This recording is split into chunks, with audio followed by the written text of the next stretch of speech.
बिहार का परीक्षा है, मैक्सिमम पूछेगा तो बिहार के संदर्भ में पूछेगा। जितना महत्वपूर्ण था नोट में उतना भी याद रख लीजिए। बिहारी का नाम पद्म पुरस्कार में था, इसलिए इसको बताना जरूरी था, इसलिए हम आपको बताए हैं पद्म पुरस्कार। देखिए गुरुजी लोग समझिएगा थोड़ा सा, पद्म पुरस्कार, पद्म पुरस्कार जो है ना, ये नागरिक पुरस्कार है। पद्म पुरस्कार नागरिक पुरस्कार है। यह पुरस्कार भारत के नागरिकों को किसी भी क्षेत्र में विशिष्ट योगदान के लिए प्रदान किया जाता है। भारत के नागरिकों को किसी भी क्षेत्र में विशिष्ट योगदान के लिए पद्म पुरस्कार प्रदान किया जाता है, किसी भी क्षेत्र में। और यह पुरस्कार गणतंत्र दिवस के शुभ अवसर पर दिया जाता है, इसी वजह से इसे गणतंत्र पुरस्कार भी कहा जाता है, इसी वजह से इसे गणतंत्र पुरस्कार भी कहा जाता है। देखिए, अगर आप भारत की बात करेंगे तो भारत का जो सबसे बड़ा पुरस्कार है, अगर आप भारत की बात करेंगे तो भारत का जो सबसे बड़ा पुरस्कार है, भारत का सबसे बड़ा पुरस्कार है भारत रत्न। भारत रत्न पुरस्कार, भारत का सबसे बड़ा पुरस्कार है भारत रत्न पुरस्कार। भारत रत्न पुरस्कार, जो भारत रत्न पुरस्कार है, यह सबसे बड़ा पुरस्कार है। इस पुरस्कार की शुरुआत वर्ष 1954 ईस्वी से हुई है, वर्ष 1954 ईस्वी से हुई है। भारत रत्न पुरस्कार प्रत्येक वर्ष या कभी कभी 2 वर्ष या कभी कभी 3 वर्ष के अंतराल पर भी दिया जाता है, या कभी 4 वर्ष के अंतराल, कभी 3 वर्ष के अंतराल पर भी दिया जाता है, या कभी 4 वर्ष के अंतराल पर भी दिया जाता है। यह फिक्स नहीं है कि प्रत्येक वर्ष भारत रत्न पुरस्कार दिया ही जाएगा। अगर यह फिक्स होता कि प्रत्येक वर्ष भारत रत्न पुरस्कार दिया ही जाएगा तो लास्ट टाइम 2019 में दिया गया, 2019 के बाद 2020, 2021, 2022 नहीं दिया गया है, तो 2020, 21, 22 में भी दे दिया जाता। अगर प्रत्येक वर्ष फिक्स रहता तो फिक्स नहीं है। भारत रत्न पुरस्कार की जब शुरुआत 1954 ईस्वी में हुई तो यह पुरस्कार 1954 ईस्वी में 3 व्यक्ति को दिया गया, डॉक्टर सर्वपल्ली राधाकृष्णन, चक्रवर्ती राजगोपालाचारी, सीवी रमन। इन तीनों को वर्ष 1954 में ही दिया गया है, परंतु इन तीनों में सबसे पहले यह पुरस्कार दिया गया है आपको सर्वपल्ली राधाकृष्णन। सर्वपल्ली राधाकृष्णन अर्थात भारत रत्न प्राप्त करने वाले प्रथम व्यक्ति है सर्वपल्ली राधाकृष्णन। दूसरी बात, यह पुरस्कार 1954 से लेकर 2019 ईस्वी तक दिए गए हैं। 1954 में 3 व्यक्ति को, सीवी रमन, चक्रवर्ती राजगोपालाचारी और सर्वपल्ली राधाकृष्णन, और 2019 ईस्वी में यह पुरस्कार प्रणब मुखर्जी, नानाजी देशमुख और भूपेन हजारिका। 1954 से 2019 तक अनेकों व्यक्ति को यह पुरस्कार दिया गया है। सामान्य तौर पर यह पुरस्कार जीवित व्यक्ति को दिया जाता है, लेकिन यह जरूरी नहीं है कि सिर्फ जीवित व्यक्ति को ही दिया जाएगा, ऐसा कोई जरूरी नहीं है। कई सारे लोगों को मरणोपरांत भी यह पुरस्कार दिया गया है, जैसे मौलाना अबुल कलाम आजाद, भीमराव अंबेडकर, लाल बहादुर शास्त्री। इन लोगों को यह पुरस्कार मरणोपरांत ही दिए गए हैं। मरणोपरांत भारत रत्न पुरस्कार पाने वाला प्रथम व्यक्ति है लाल बहादुर शास्त्री। प्रथम व्यक्ति है लाल बहादुर शास्त्री। लाल बहादुर शास्त्री को मरणोपरांत 1966 ईस्वी में यह पुरस्कार दिया गया। जनवरी 1966 में उनका निधन हुआ और आगे कुछ महीनों बाद 1966 का भारत रत्न पुरस्कार लाल बहादुर शास्त्री को दिया गया। और सामान्य तौर पर भारत रत्न पुरस्कार भारत के ही किसी व्यक्ति को, किसी नागरिक को उनके साहित्य, कला, विज्ञान, जनसेवा इत्यादि क्षेत्रों में योगदान को लेकर दिया जाता है।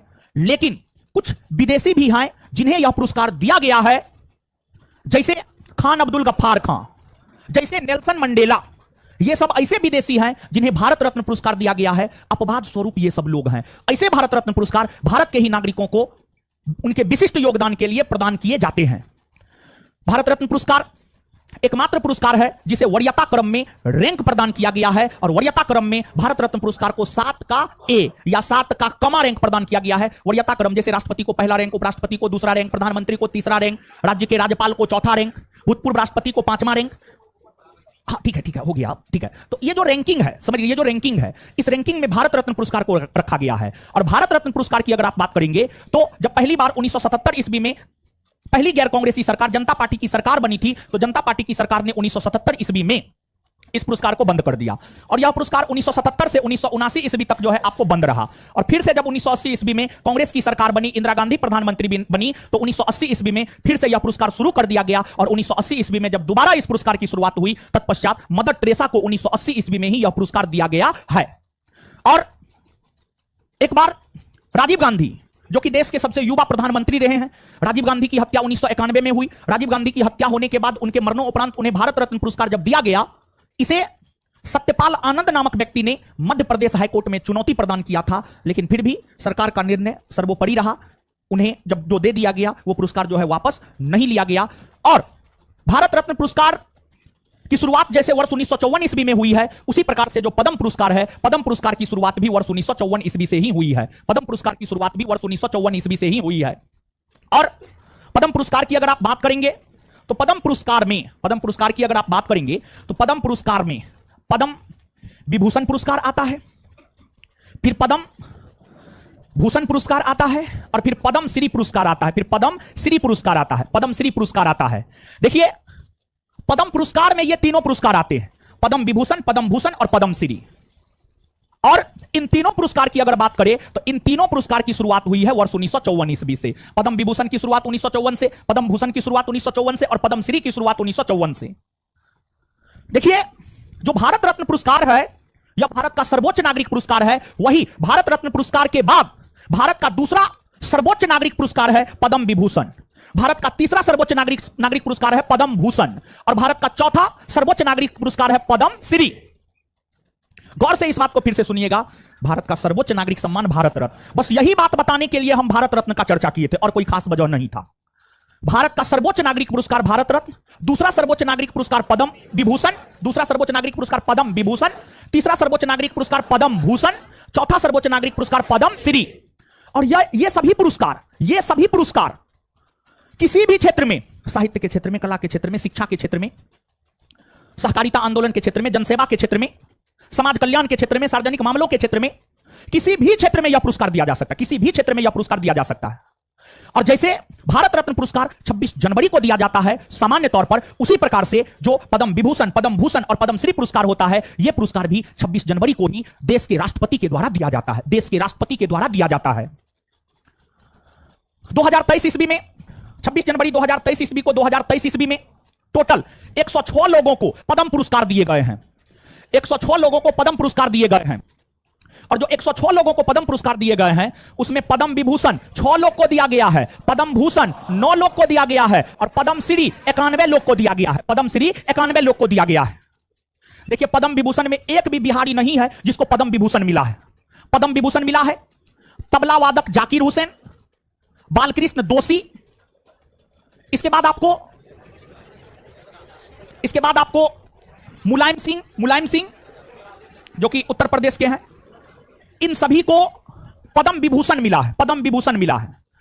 फिर पद्म भूषण की अगर आप बात करेंगे, कुमार मंगलम बिरला, सुधा मूर्ति, इन सभी को पद्म भूषण मिला है।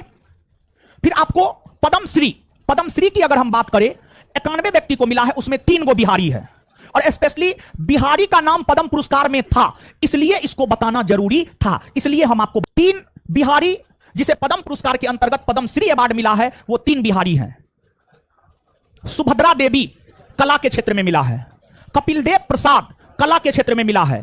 3 बिहारी जिसे पद्म पुरस्कार के अंतर्गत पद्म श्री अवार्ड मिला है, वो 3 बिहारी हैं। सुभद्रा देवी कला के क्षेत्र में मिला है, कपिल देव प्रसाद कला के क्षेत्र में मिला है, श्री आनंद कुमार शिक्षा के क्षेत्र में, आनंद कुमार सुपर 30 वाले जो हैं, आनंद कुमार, उनको जो है शिक्षा के क्षेत्र में मिला, शिक्षा के क्षेत्र में। और जानते हैं, आपका भी अगर समाज के लिए कुछ योगदान है, यह सब पुरस्कार कैसे मिलता है? भारत सरकार का पुरस्कार वितरण करने को लेकर जो वेबसाइट पोर्टल है, उस पर जाकर के आप अपना नाम दर्ज करवा सकते हैं, आप अपना नाम दर्ज करवा सकते हैं और आप अपना योगदान बता सकते हैं कि हमारा फलना क्षेत्र में योगदान है, इसलिए सरकार हमको पुरस्कार दे। समझ गए? तो आप अपना नाम जो है दर्ज करवा सकते हैं, कहीं कोई दिक्कत नहीं है। अगर आपका अच्छा योगदान है तो फिर सरकार आप पर विचार विमर्श करके जो है आपको यह पुरस्कार दे सकता है। इसके अलावे आपको राकेश झुनझुनवाला को भी पद्मश्री अवार्ड मिला है, रवीना टंडन को भी पद्मश्री अवार्ड मिला है, रवीना टंडन को भी पद्मश्री अवार्ड मिला है।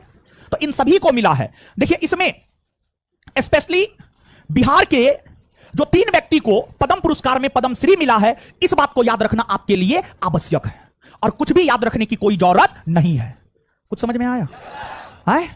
और जो थोड़ा बहुत चर्चित चेहरा है उसको भी याद रख लेंगे तो ठीक है, नहीं भी याद रखेंगे कोई दिक्कत नहीं है। अब 106 व्यक्ति का नाम याद रखना पॉसिबल नहीं है, जितना नोट में है उतना भी याद रख लीजिएगा तो परीक्षा में आपका काम चल जाएगा।